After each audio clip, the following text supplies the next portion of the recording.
Arestado ang tinuturing na most wanted ng Barangay Bahay Toro sa Quezon City. Ang suspect sangkot sa iba't ibang krimen gaya ng rape at pagnanakaw. Nasa frontline ng balitang yan, si Ian Suyu.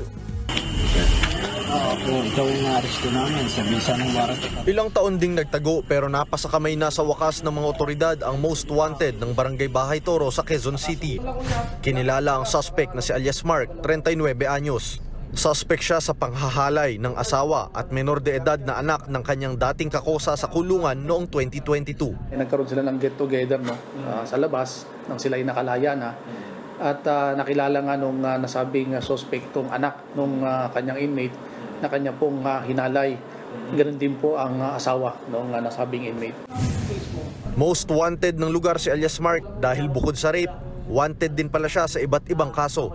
Miyembro rin pala ang suspect ng isang notorious na criminal group na tinatawag na Agito Gang. Yung pong Agito Gang, Akyat Bahay Group, ay involved sa serye ng pagnanakaw dito po sa ating lugar, kung saan nga ay yung lima nga sa mga suspect na ito ay unti-unting nahulog sa kamay ng batas.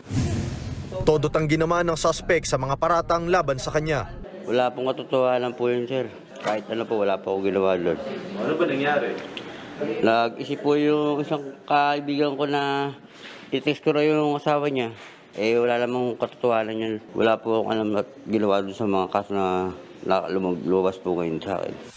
Kasalukuyang nasa kustodiya ng QCPD Station 15 ang suspect habang patuloy na pinoproseso ang kanyang dokumento para sa return of warrant.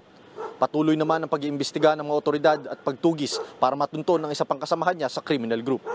Nagbabalita mula sa frontline, Ian Suyu, News 5. Mga kapatid, Jess De Los Santos po, huwag magpahuli sa mga umaaksyong balita at napapanahong issue sa bansa.